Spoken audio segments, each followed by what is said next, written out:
Good morning, I'm Angelo Castro III. Nagulat ako. I'm Angela and we are the Castros.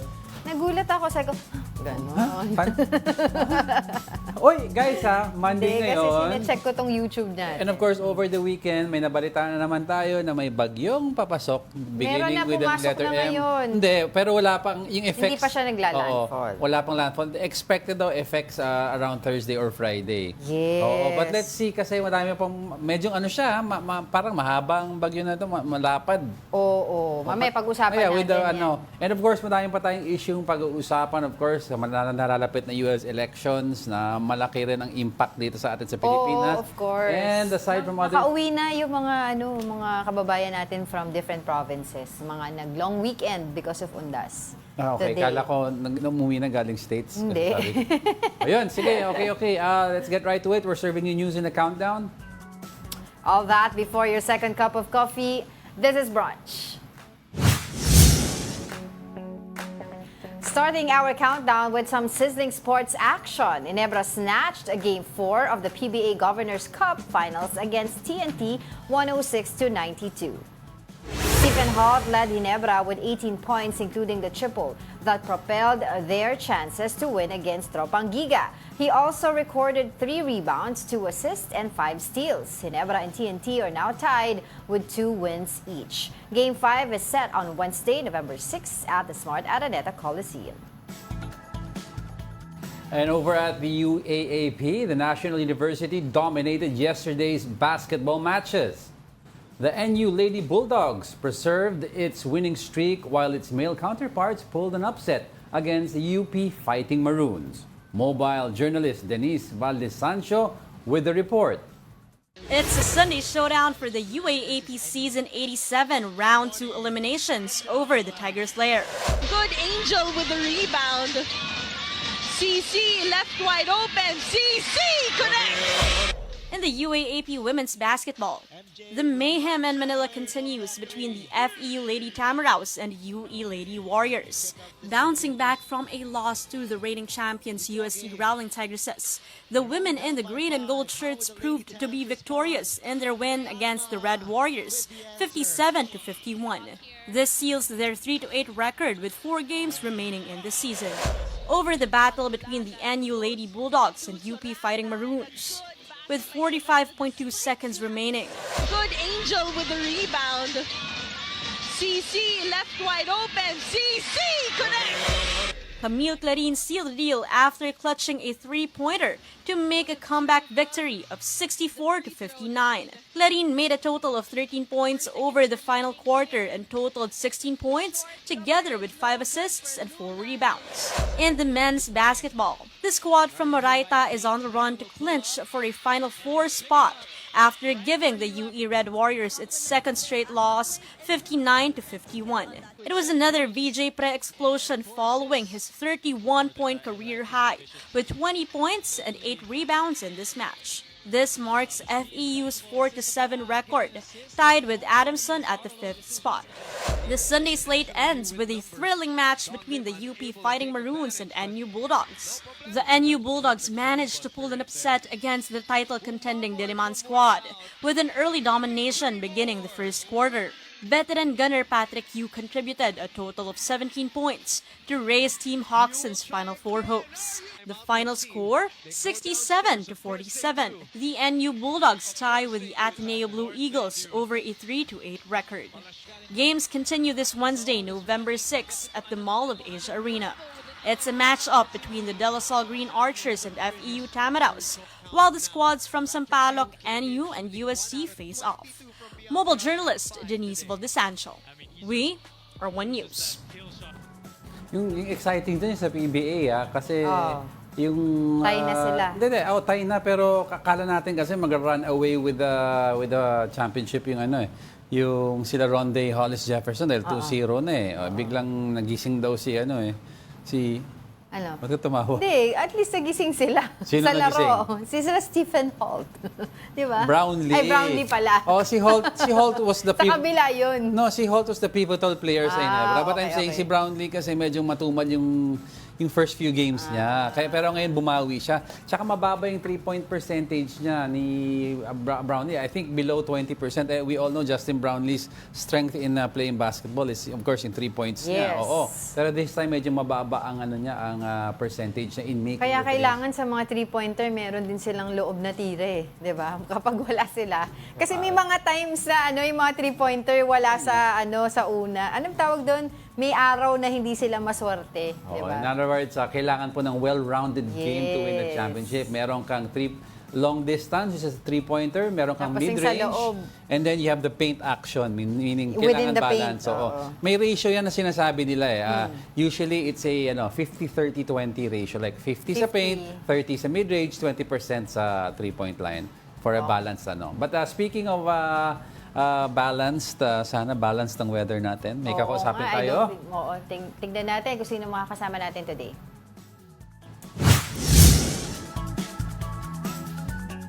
For our top 9, let's check in on the weather. Tropical Storm Marce is now within the Philippine Area of Responsibility or PAR. Now for the details, Pag-asa weather forecaster Veronica Torres is joining us now on the line. Magandang umaga po sa inyo, Miss Veronica. Magandang umaga din po sa inyo, pati na rin sa ating mga taga-subaybay. Yes, Miss Veronica, nasaan na po bang banda itong bagyo at ano-ano pong mga lugar yung apektado?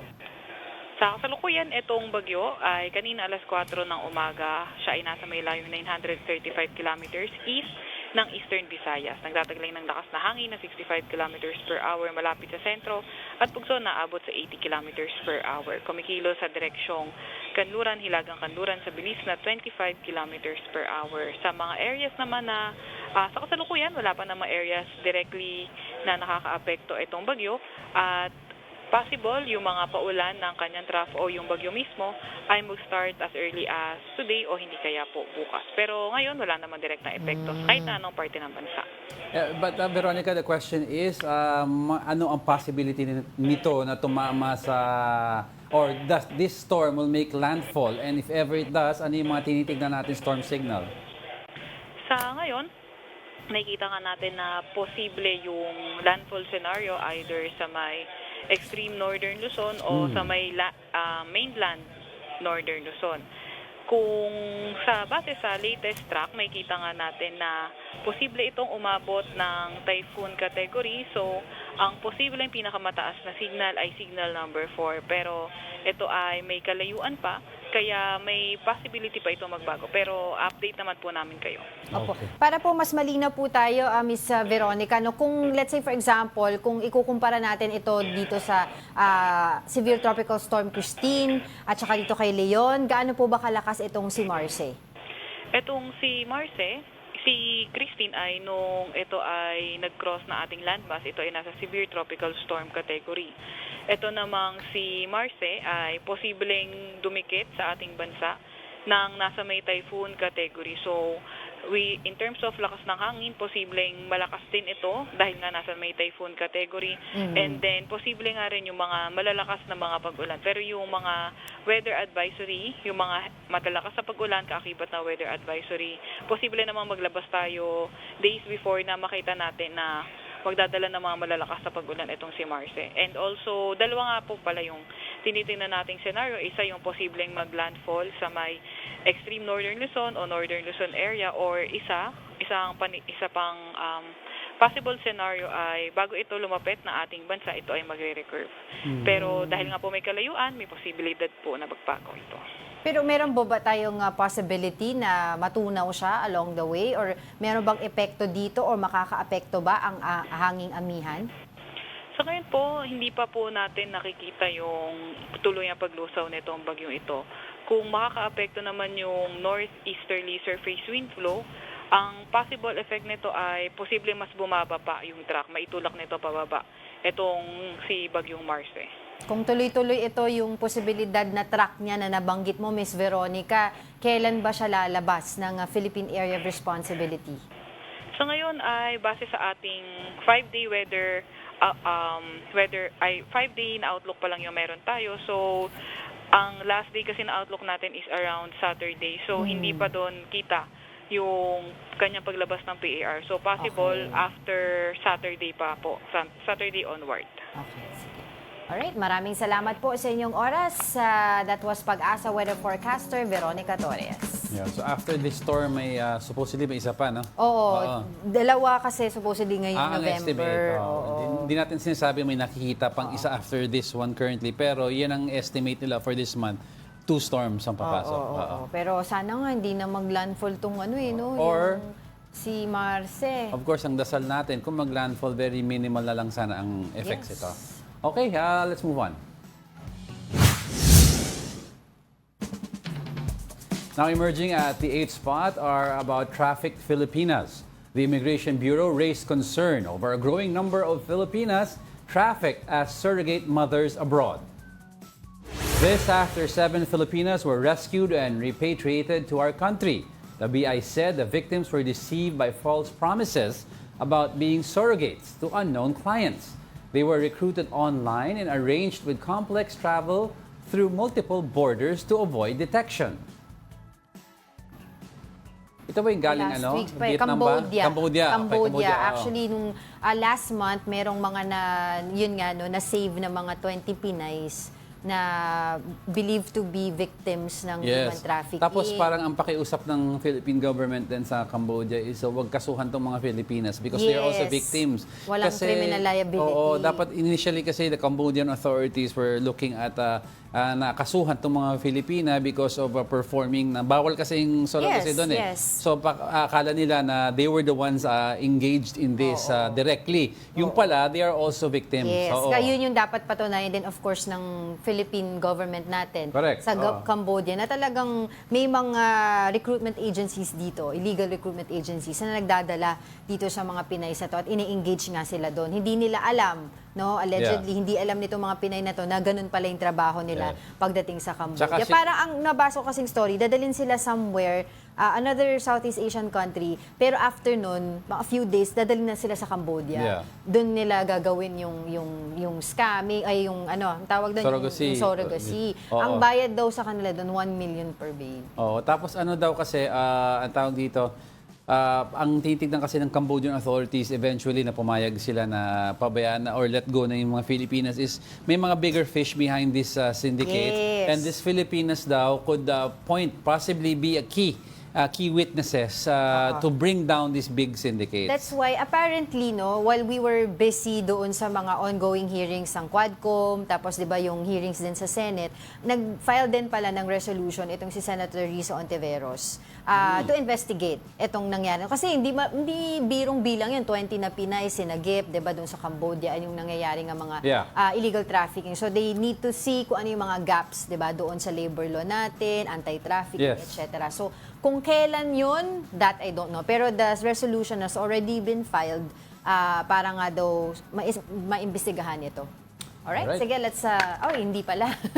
Mamaya magbabati tayo ng mga regulars natin dito, the usual suspects, ika nga. Coming up, former President Rodrigo Duterte maintains that there were no extrajudicial killings during his drug war. And Malacanang declares today, November 4, as National Day of Mourning for victims of Tropical Cyclone Christine. Joke lang daw. Anong joke? PRRD. Okay, kasi No. last mong binasa Wala daw yung EJK. Christine. Wala daw EJK. Last mo kasi binasa yung Hindi, Christine. pero given na yan kasi But of course, we are praying for the 'di ba, yung mga biktima ng severe tropical cyclone Christine. And of course, yung sinasabi mo tungkol kay PRRD, 'di ba? Okay, we are just getting started mga kapatid. More of our top 10 news when brunch returns. Keep it here on One News.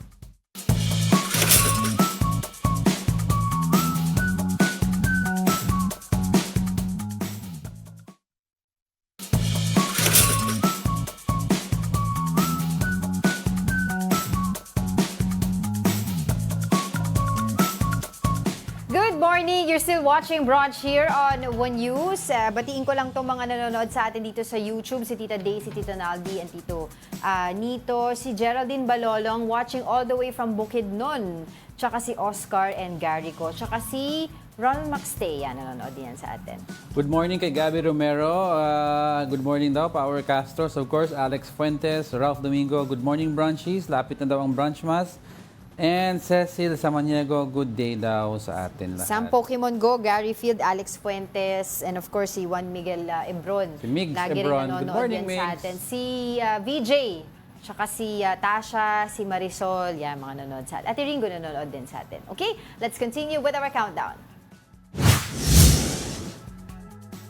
Now, on our top 7, the Manila North Cemetery observes less littering this Ondas. Around 95 tons of garbage were collected around the cemetery from October 28 to November 2. That's lower compared to at least 1,250 tons of garbage collected during the Ondas season last year. Over 1 million people have visited the Manila North Cemetery since October 10 this year. Uy, ang laking ano yun Alam ko, isa sa mga factor niyan is hindi pinayagan ng management ng cemetery, most of the cemeteries here, ang pagkain sa loob. Kaya medyo You have to nabawasan yung mga basura. You have to buy outside, tapos ang daming kino-confiscate sa labas. Yes, Lighter, oo. sigarilyo, mga pabango, Can you imagine atol. kasi, last year, 1,250. Ngayon, 95 tons lang. Oo. Malaki, Parang- malaki. Kasi may mga concession naman, makikita nyo yung mga live reports natin during that day, may concession stores.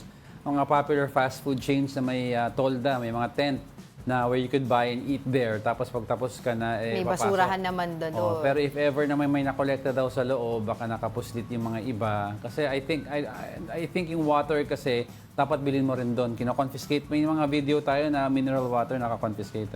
That's actually good news, 'di ba? Pagdating sa basura dahil alam naman natin yung napakaraming yung problema natin tungkol sa basura. So, this time yung kahit diyan man lang, 'di ba, sa area ng mga sementeryo ay na-manage natin 'yun, 'di ba? Okay, sige, let's continue with our countdown. Settling at the sixth spot is the U.S. elections. Vice President and Democrat candidate Kamala Harris and Republican candidate Donald Trump are on crunch time in their presidential campaigns. In his latest campaign trip, Trump made a threatening statement against the media. He said he would not mind an assassin shooting through the news media to get him. All we have really over here is the fake news, right? And to get me, somebody would have to shoot through the fake news. And I don't mind that so much, because I don't mind. Meanwhile, Harris made a surprise appearance at the cold opening of American variety sketch series Saturday Night Live. She played herself as the mirror image double of Maya Rudolph's version of her. Harris then went to Detroit and told the church that God offers a plan for the country to heal division. Let us use our power to advance the cause of freedom, opportunity, and justice. Yes, let us turn the page and write the next chapter of our history, a chapter grounded in a divine plan big enough to encompass all of our dreams, a divine plan strong enough to heal division, a divine plan bold enough to embrace possibility, God's plan. Yung tungkol dun sa host ng SNL, si Maya Rudolph, I think may mga ibang nagki-criticize kasi parang it violated daw yung equal time on air because of what they did dun sa skit nila. Oo. Pero yung itong race kasi initially came down to key battleground states. Pero the way it looks right now, mga models, mga election models, if both candidates hold up their typical states, like the Republicans will hold on to Republican states, Democrats to the Democratic states, it all boils down to Pennsylvania. Whoever takes Pennsylvania is a 99.9% chance daw to win the presidency, even without Nevada. Yeah. Oo. Kasi Even if I may cut you there, yung sa Michigan also, malaki din daw kasi 'di ba may nag-finlip ni Donald Trump yun nung time nung 2016 US election. Tapos yung election naman during sila Biden, ang nanalo si Biden. Ngayon naman baka daw may tagilid doon because yung mga supporters doon, yung malaking community ng Arab American community doon ay hindi gusto yung policy nila Biden ngayon, which is under Yeah. Democratic Party, tungkol dun sa nangyayaring war sa Actually, yung sinasabi mo, Israel. retaking and of Michigan belongs to the Blue Wall states yan, Yeah. tatlo. Actually, icing on the cake na lang daw yan for Donald Trump if he gets it. At the end of the day, all they have to do is hold yung current states nila, and he has to take Pennsylvania. Ang Pennsylvania kasi, that's 19 electoral college votes. If he takes Pennsylvania, si Trump holds his states, then he will win the presidency. Sabagay, ang Michigan, 15 lang Oo. electoral college. Kahit yung Nevada, kahit wag mo daw ipasok yung Nevada, basta hold your ground. For both candidates, take Pennsylvania and you win. Right now, ang current score nila is 48% each. Very tight tabla. race eh. Pero sinasabi nga nila, kasi recently, naglabas na nga ng mga malalaking celebrities na mga supporters, itong si Kamala Harris. And we will see if this will translate sa votes, 'di ba? Kasi ganun din yung nangyari kay Hillary Clinton, 'di ba? A lot of A-listers have endorsed her, pero pagdating sa botohan natalo siya. Pero actually, si Republicans already came out with initial numbers which was verified also, no?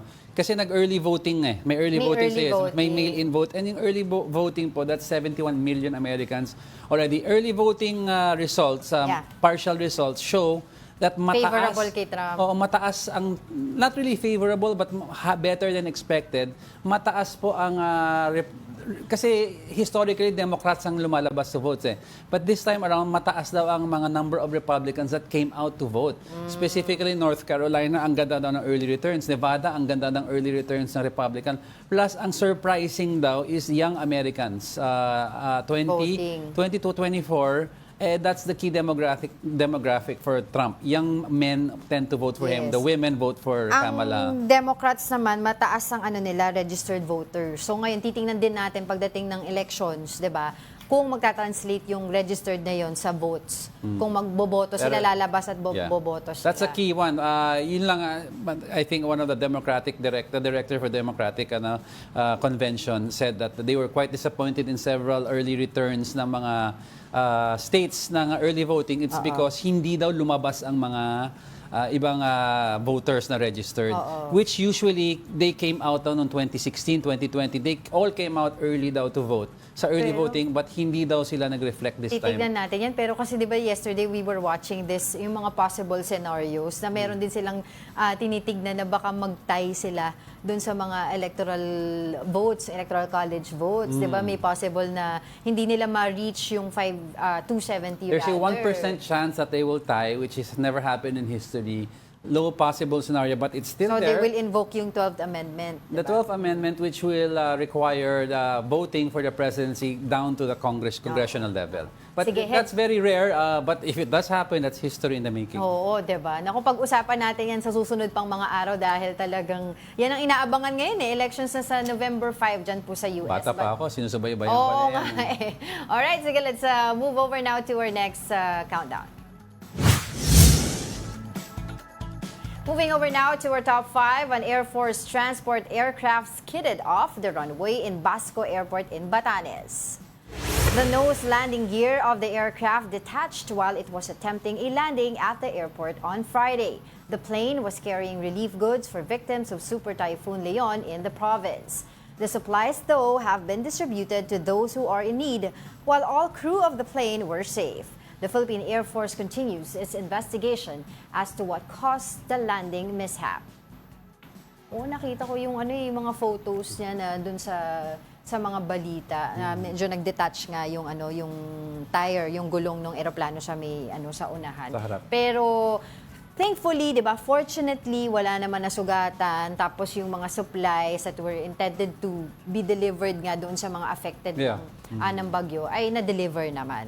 As reported, yeah. As reported. Okay, sige, let's continue with our countdown.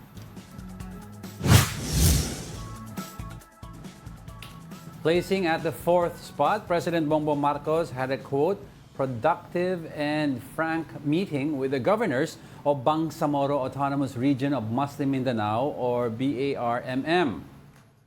Presidential Communications Office, or PCO, did not provide specific details about the recent meeting. They only said that PBBM talked to BARM leaders about the government's agenda for the Bangsamoro people. Among the topics discussed during the meeting were about peace and prosperity in the region. Oh, this week yung ano nila eh. Yeah. Sa halalan nila ang Filing. Filing of COC. Oh, pero there's a call, I heard even si SP Cheese Escudero, they're entertaining the call na isuspend yung election sa BARM. Bakit? They're rushing into it for 4 years because may mga na-realign daw about positions so para magkakaroon ng certain vacancies. So sa SP Cheese Escudero mentioned that they will tackle this. Nothing is sure yet, but they will tackle this issue daw sa Senate pag-resume nila on the floor. Isisingit nila together with yung budget deliberations, Yeah. yung budget debates. Pero in the meantime, habang tinatackle pa lang Proceed as planned sila. Proceed as planned. Oo. Pero they will try daw to make, kasi parang ang binabanggit niya, they are on the same page daw with several congressmen. And ang nag-request nito po is from BARM Themselves. Parliament mismo.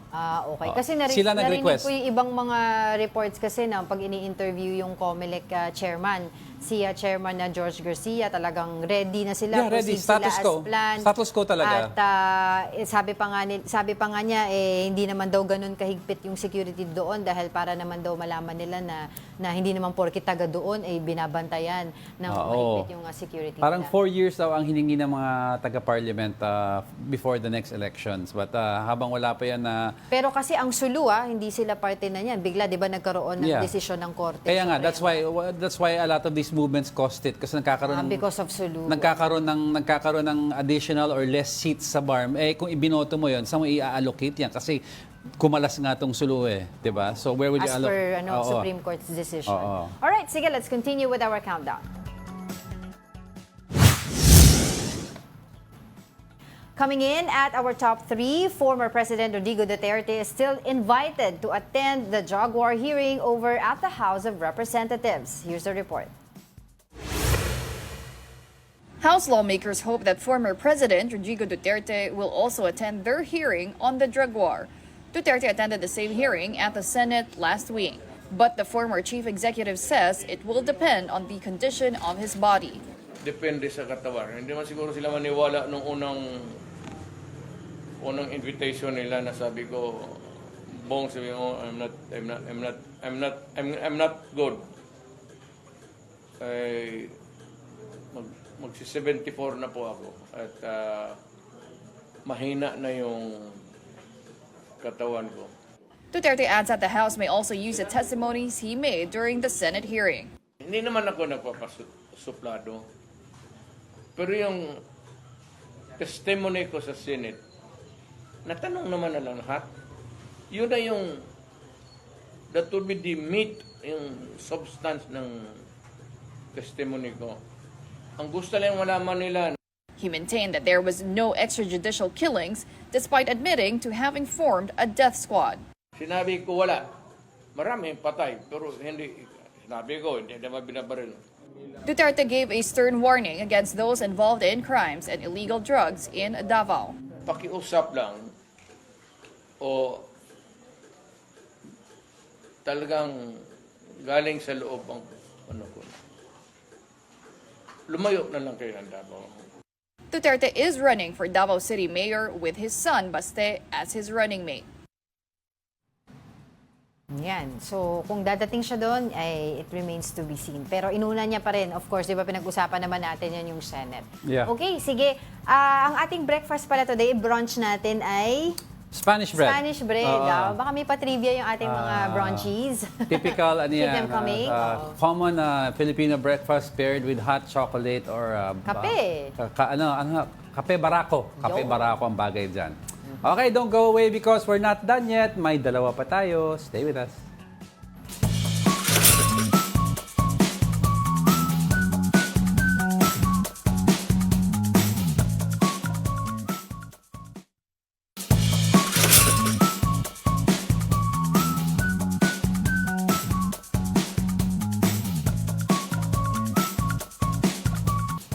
Welcome back. You're still watching Brunch here on One News. It's a Brunch Monday here sa One News nga. Yes. I would like to invite everybody pala sa Wednesday.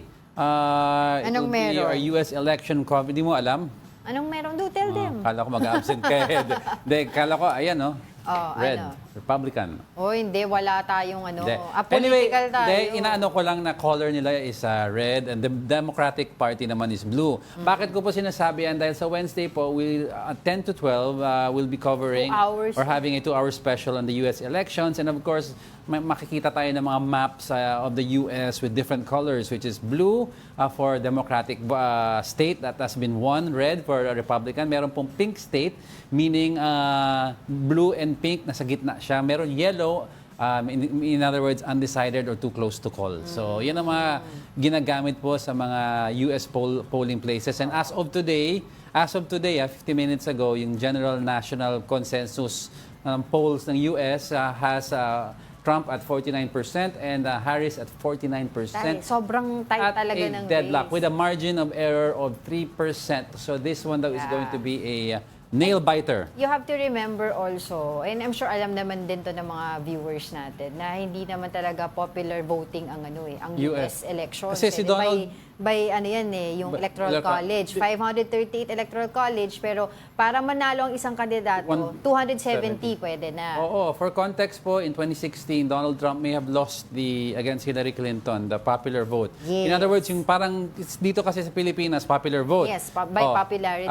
Even if yung si Hillary Clinton won the popular vote, Donald Trump got the key states needed to win. Oo. Ano yung mga key states na yan? Oo. Diba, you have Wisconsin, you have Pennsylvania, you have Michigan, Nevada, and per North Carolina is very important. Per state, may corresponding number of electoral votes na kailangan i-achieve. Yes, so. Diba? Pero alam mo yung before we move on, ang labanan kasi diyan sa US elections, aside from the actual campaigning, is the groundwork on the day itself. Kasi nagkakaroon ng usually ang style ng election ng labanan niyan, magkakaroon yung kalaban ng misinformation, ikakalat sa radio, print, na tambak na yung pambato nito. So the people supporting this person, kala nila wala na, hindi na lalabas to vote.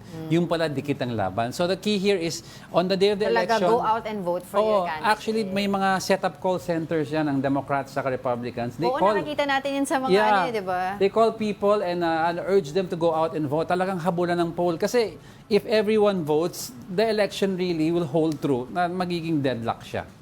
That's very important sa US election mag-turn out sila sa polls to vote. Very important for both parties yan. And plus they have the new generation of voters, yung mga Gen Z na first-time voters, malaking bagay po yan. Oo. So talagang yan ay aabangan natin November 6, 'di ba? Dito sa atin November 6 pero November 5 Bakit po daw sa kailangan US. abangan? We have a special coverage here dito Yes. sa One News. Parang tutukan 'yan mangyayari dyan. Of course, I'm sure yung mga kababayan natin doon sa States, tututok yan dahil of course, doon sila nakatire. Diba? Pero very important for the Philippines as well to take a look at this election. It's because whoever wins, may corresponding shift in national policy with regards to foreign policy, trade. National US policy with regards to anong klaseng assistance matatanggap natin, ano yung saka stance... trade, economic, diba? At saka ano yung stance nila against China. Oo, kasi the Democrats tend to shift to the Middle Eastern side of things, sa Israel war. Pag si Trump naman, Republican, they want to focus on Asia. Hindi, actually, nung presidente nga si Trump, meron siyang in-impose na diba, yung sa trade 60% tariff sa China. Kaya sabi nila, anong mangyayari kapag si Trump ulit yung naging presidente? He's imposing tariffs on China. In other words, pinapahina niya ang economy ng China by imposing taxes. He's stimulating American product growth. Yan ang gusto niya. In other words, friendly sa mga kalaban ng China yon, di ba? They imposing tariffs on Chinese-made products, iniipit mo ang economy ng China. Alright. But let's see. Wednesday po yan, 10 o'clock dito sa One News. Alright, let's continue with our countdown. Right on our top 2, PAOK distanced itself from a raid at a suspected Pogo hub in Manila. PAOK spokesperson Winston Casio told the big story that they were not part of the operation at the Century Peak Tower. At least 85 people, including 69 foreigners, were arrested during the raid. But they were eventually released after the police allegedly failed to secure a legal hold on them. PAOK also denied that it called the raided Pogo as the mother of all Pogos. I haven't heard of this particular Pogo Hub that was rated in Adriatico. Most likely, ang nag-raid po dito would be the National Bureau of Investigation and or the PNP and CRPO. Oh, dapat mag-coordinate kasi alam naman natin ang... It should be streamlined. Oo, 'di ba? Pag usapin ng Pogo ng raid na 'yan, yung PAOK ang Yeah. ang team lead 'di ba? Pag nagre-raid sila. Tsaka may Pero bakit nangyari ito? Tsaka may lumabas sa balita rin that there's a BPO na na-raid. It was posing as a BPO, pero it was functioning as a remnant. It originally Mga love scam. remnant ng illegal Pogo daw. Na Yes. kunyari daw ng BPO. Sabi ko, eto na tayo. Ito na. BPO naman ang ginagamit. Nakakatakot to is because if na-infiltrate ang BPO ng mga illegal scammers, baka kasi maapektuhan din ang legal BPOs na maayos naman ang trabaho, di ba? Kasi right now, di ba, naka-define ni PBBM na yung Pogos, legal and illegal ang out na. Yun nga daw yung parang gray area dyan na I also read na without official document coming from the president, which is, let's say, for example, kasi wala namang batas, di ba? EO, executive order, na talagang binaban ang Pogo, nagkakaroon ng mga lusot-lusot. Is most especially, kasi walang EO. Walang EO, di ba, sinabi lang niya sa SONA. Tapos sinabi naman ng DILG Secretary natin through John Vic Remulla na, hindi, sinabi ng Presidente, wala. Pero nagkakaroon nga daw ng gray area. Pagdating most especially dun sa mga, yung lugar na Cagayan Economic Zone Authority sa CESA, ang nagmamalakad dyan ay yung ang anak ni Chief Presidential Counsel ni Pangulong Bongbong Marcos, 'di ba? Sinasabi nila doon daw may ilang mga pogos pa rin at sila nag-i-issue ng mga sariling permit doon. No, kasi diba? if you remember naman when we talked to Winston Casio yun ay according sa nabasa ko lang. We asked him about ano ba ang definition ng Pogo kasi baka madamay ang BPO, natatakot ang BPO industry because there is a general definition na binigay ni PBBM sa SONA. Sabi ni Winston Casio, he said, bandang December, their group or PBBM and Malacanang and the technical working group, kasi may grupo yan Yes. will have finally siguro defined ano ang konteksto ng Pogo. Ano ba talaga ang Pogo in specifics daw. Pero as of now, in general, basta Pogo ka, Basta ang Pogo. license mo, Pero pag isasara. IGL, Hindi, ang problema gaming dito, license, iba din yun eh. but you have to remember, ang problema nito, may mga gambling call centers din. Na ang permit, hindi Pogo permit, hindi IGL permit, ang permit nila is BPO. So yan ang kinakatakutan ng mga matitinong BPO na, teka lang, baka malahat kami ulit, ma-shutdown o ma-raid, di ba? True enough, meron nga daw nabalitaan isang BPO, hindi pala BPO, ito si Scam Hub. Oo. So yun nga sinasabi nila, without talaga official documents signed by the President, medyo mahirap. May Pero we're gray expecting area. it daw December. May gray area Yung final details December. Pero sana right after PBBM said it and the group started to define para mapadali ang trabaho. If you can remember, sabi ni Senator Joel Villanueva, nung fresh pa tong balita na to, na sabi ni True SONA ni PBBM na isasara, wala nang illegal Pogo by the end of this year. Sabi niya maganda magkaroon ng batas para hindi siya administration-based. Na halimbawa, baka may ibang dumating na administration susunod na election, may nanalo at medyo pro-IGL o pro-Pogo, ay maibalik yung mga Pogo. But something as controversial as this, I don't think they'll touch this yet. Kasi, Yet. no, they won't touch this yet. Totoo, yet. Because ang next election is next year. Yes. So there will be For the midterm. There will be a new set of congressmen and there will be a new set of senators. So siguro yung mga nakaupo ngayon, hayaan na lang sa kanila ang kailangan din natin i-check also yung mga foreign workers na pina-downgrade ng kanilang mga tourist visas that they have only from the day na na-downgrade sila, they have 59 days. 59 days. Diba, to settle whatever it is that they need to settle here. And they have to leave. They have to leave the country. Pagka sila ay sumobra doon, i-deport talaga sila. Ang problema daw, may ilang mga foreign workers na ayaw talaga nang bumalik sa China. Because nagtrabaho Bawal dun eh. Nagtrabaho sila sa Pogo, offshore gambling. And then they have families here. No, tapos aside from that, bawal kasi, sabi mo nga, bawal ang gambling sa China. Pag malaman nila na nagtrabaho ka dito, na ganun ang trabaho mo, pwede daw silang kasuhan doon. Di ba? That's why if you remember si Alice Guo, may nagsasabi sinasabi, baka tumakbo sa China, ay imposible. Oo, Because kasi China bawal is din. very strict on gambling rules. Oo. So sa ngayon, we don't have the data yet, pero marami na kasing natimbog, kumbaga, 'di ba? Na raid itong PAOK. Isa diyan yung mga malalaki, kaya nga nagsimula tong issue na to yung sa Porac, Pampanga, Correct, oo. sa Bambantarla, kung saan nga ay allegedly nakalink itong Yeah. si dismissed mayor, Alice Bamban Go. Alice Go. Oo. And marami pang iba. So, titignan natin, base doon sa report ng PAO, kung ano-ano pa yung mga errors. Kasi may mga nabanggit din siya sa atin, di ba, dito, Yeah. na may mga tinitignan pa sila. Although, hindi niya binanggit yung specifics, yung location, of course, we understand that for Remnants. security purposes. May mga remnants daw yun. Oo, tapos nabanggit din niya, may mga Pilipino din yung sumasalo because alam nila kung Sila paano na gawin yung ganitong business, sinasalo nila. Sila nagpapatakbo mismo daw. Oo, tapos meron ngayon, nagtatago sila sa mga maliliit na mga, kasi Apartment, di ba yung, condo.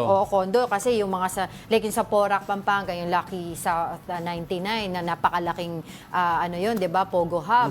Ngayon daw, ang ginagawa nila, pupunta sila sa mga, mga mini hub nga daw, ang mga condo, doon sila gumagawa ng mga operations. Kasi after yung SONA ni PBBM, nung hindi pa official na in-enact ng mga PAOK agencies sa NBI, ang closure order sa mga POGO, ang nangyari daw, yung mga POGO operators nagsitakbuhan yung iba, yung mga nagpapatakbo. So yung mga Pinoy daw na natitira, they took some of the equipment. Na kasi 'di ba may mga mining equipment, farming Yes. equipment 'yan ng farming, in other words yung data farming equipment, 'di ba, yung mga cellphone na nakarekta sa PC. Some of them took At it may daw. documents. Tapos nagsipuntahan daw sa Metro Manila, naggrupo-grupo sila sa Tingnan kondo. mo ngayon, may mga, sila nagpapatakbo. may mga nare-receive na naman tayo na mga kung ano Nawala mga for a while. text, Nawala diba? for a while yun. Oo. Oo. Tsaka isa pang titignan natin dyan, of course, yung paghabol doon sa mga personalidad na talagang connected dito. Yeah. LGU, yung mga nagpabaya, yung mga command responsibility issues. Kasi medyo lumalamlay yung balita, di ba, doon sa mga sasampahan ng kaso. Yan ay dapat hindi natin, ang tawag doon, pababayaan. Babantayan natin yan para talagang managot yung dapat managot. Di ba? Lastly, kasi dapat define na kasi sino ba responsible? PAGCOR or LGU? Kasi nagturuan yung dalawa Oo, eh. nagturoan kasi PAGCOR sa, kayo nagbibigay ng lisensya dyan sa mga yan eh. 'Di ba? Yung ano naman, yung sa LG, hindi ko nga alam na may ganyan nangyayari. So, turuan season. Alright, sige, let's continue with our countdown. Our top story for today are the impacts of severe tropical storm Christine and super typhoon Leon. The NDRRMC has recorded 150 deaths due to the onslaught of the two storms were recorded so far. President Bongbong Marcos also declared today as a national day of mourning to remember the victims of Christine. Here's a report. The palace was declared today as a national day of mourning to remember the victims of severe tropical storm Christine. Under Proclamation number 728, President Bongbong Marcos called on Filipinos to observe today with solemnity and remember those who were affected by the storm. The flags at all government buildings will be flown at half-mast as a sign of mourning. This is also going to be observed today in Philippine embassies and consulates abroad. Based on the latest data of the National Disaster Risk Reduction Management or NDRRMC, 150 were reported dead due to the wrath of Christine and Super Typhoon Leon. 134 are injured while 20 are still missing. The cost of damage to infrastructure was pegged at 7.45 billion pesos, while the cost of damage to agriculture was estimated at around 5.91 billion pesos. For News 5, Gerard de la Peña, we are One News. Medyo madami-dami yung namatay, no? 150. And usually, di ba, they don't use the names already kapag grabe yung devastation. Yeah, actually, dinala ng isang I was bagyo looking like Yolanda, Ondoy. Ito, for context lang, no? I got a list kasi of the, yung mga storms Names? na with the most number of deaths, no? You have Yolanda at number 1 with 6,300 Yes. fatalities. And you have, what's this? Uring. Typhoon Uring with 5,100 to 8,000 kasi unconfirmed daw. Then you have Pablo with 1,901. Yeah, I remember Pablo. You have Angela. Oh, si Angela. 1,800. Madami pa yan. But, Marami. ang problema kasi nito, yung si Christine is a combination po of agricultural damage, infrastructure damage na malalaki, plus yung loss to life na 150. When you combine all of that, malaki ang impact sa society nito. So 8 million, no? 8 Individuals yung affected talaga nito. Oo. And in Batanes alone, yung pera na ibinigay ng government doon to help aid itong mga victims and of course the whole place, 8 million Yes, that's right. na. 'Di ba? And what more pa dun sa mga iba pang lugar na as you can see dun sa inyong TV screen talagang nasa lanta ng Bagyo Christine at Leon. This is how strong Christine was. Christine is in the top 10 history of the costliest Philippine typhoon. No? Costliest means computation of loss to life and money. To date, Typhoon Christine has 271 million US dollars in damage. That's malaki yan, or 13.4 billion pesos. Totoo. Malakas So, to. ngayon, there are still areas na under state of calamity. Tapos may mga price freeze, di ba? 60 days yung price freeze na yon. So, walang dapat mag-aabuso o mananamantala doon sa mga basic necessities ng ating mga kababayan pagdating sa pamimili doon. And of course, ano pa ba?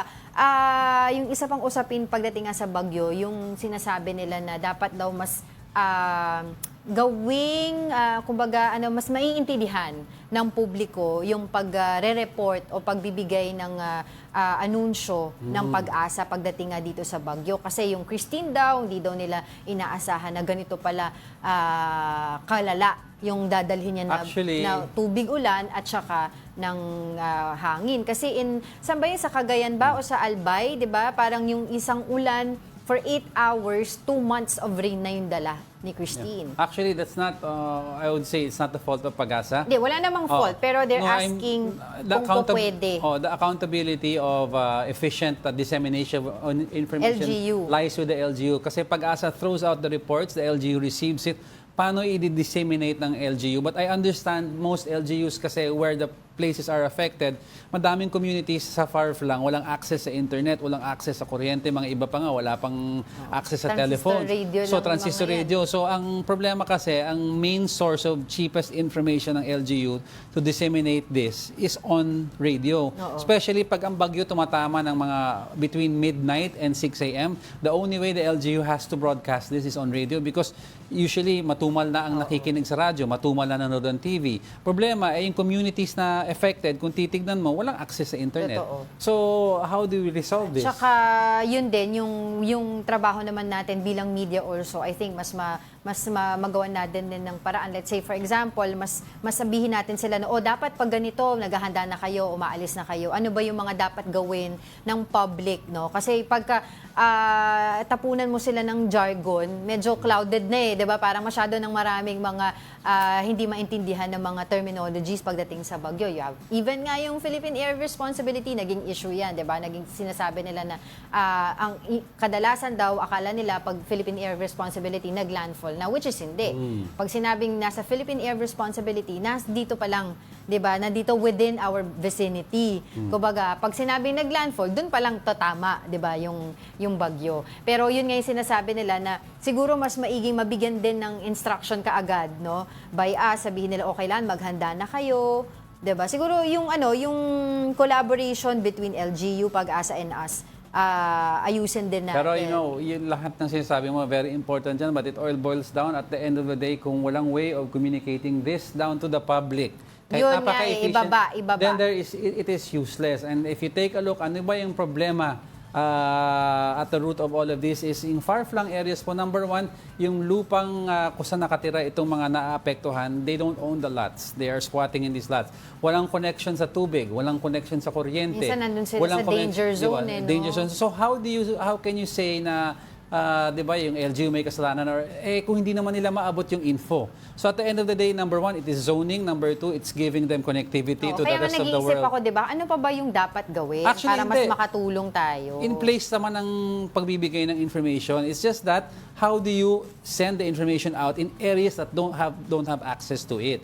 Like Metro Manila, okay naman, given naman yan kasi most of us, di ba, 3 ng umaga, tingin tayo ng tingin sa Facebook, tingin tayo sa Twitter. Because we have the privilege, di kung ba? ano, we have Para the meron privilege. tayong So at the end of the day, it's all internet about giving people a decent place to live, decent way to communicate with the outside world. I agree. When you do that very basic principle of living standards, then you can say, okay, sino may kasalanan sa communication? Doon natin makikita ano kulang. But if we don't fix this, yung standard of living, we cannot point fingers and say, every saan time galing magkakaroon ng kasalanan? bagyo, ganito na lang, ano? Gan- Magbibigay oo. na lang tayo lagi ng ayuda. And even also, tsaka dapat ito na yung new norm natin. Alam naman natin, due to climate change, global warming, even in Spain.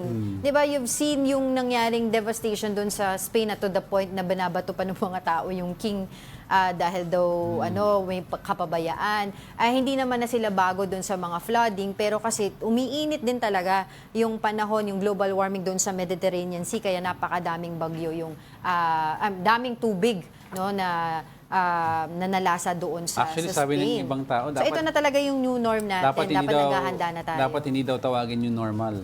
Dapat tawagin, this should be the norm. The norm. Ito na talaga Ito kasi na talaga. mainit yung panahon natin due to climate change, as I've said kanina. And sabi ko nga, bata pa lang ako, ito na yung nakikita kong mga reports sa TV, yung mga kababayan, kapag binabagyo, nasa classroom. And until now, wala tayong mga magagandang or maayos, di ba, or reliable, ang tawag doon, evacuation centers para sa ating mga kababayan. Basta at the end of the day, it's all about giving the basics to every human being in this country. The basic right to have a decent home, the right to have sanitation, the connection to the outside world, di ba? Yung very basics lang naman yan. Nung kumain ka ng Kasi uminit ang ulo mo ang eh. tawag dito, Spanish bread. Parang presidente ang dating mo. Sorry. Oo, parang Madam President. Madam Secretary. Oy guys, thank you for joining us. Reminder namin, Wednesday, 10 to 12, US election coverage. Wala kang pa-quote dyan. Of course, meron pa tayo tomorrow. Bukas. Hindi, meron pa tayong episode tomorrow. Hindi, ibig sabihin quote. Wala Ito. kang pa-quote. Anong quote? Ito, quote. No quotable quotes or whatever. Ikaw, meron Yung ka? Mga words of wisdom. Wala naman. Basta lagi ko nang sinasabi pagdating sa mga ganitong pagkakataon, if you fail to plan, you plan to fail. Alright, sige. Don't point fingers. Instead, point ideas. Ayun, pwede rin. Imbis na magturuan, kaw, idea. Diba? Kaya iniisip ko kanina, ano pa ba yung pwede natin Galing magawa? kay Diego Castro yun. Para matulungan natin yung mga kababayan Basic lang. natin. Basic lang, kid. Oo, Okay. Renato Nieto nanonood sa... And thank you pala sa mga lahat ng comments. Hindi namin nabasa lahat. We got carried away with our banter. But rest assured, tomorrow, siksik na episode. That wraps up today's episode of Brunch. Join us again tomorrow. I'm Angela Lagunsad Castro. He is Angelo Castro III. We are One News, all sides, all the time.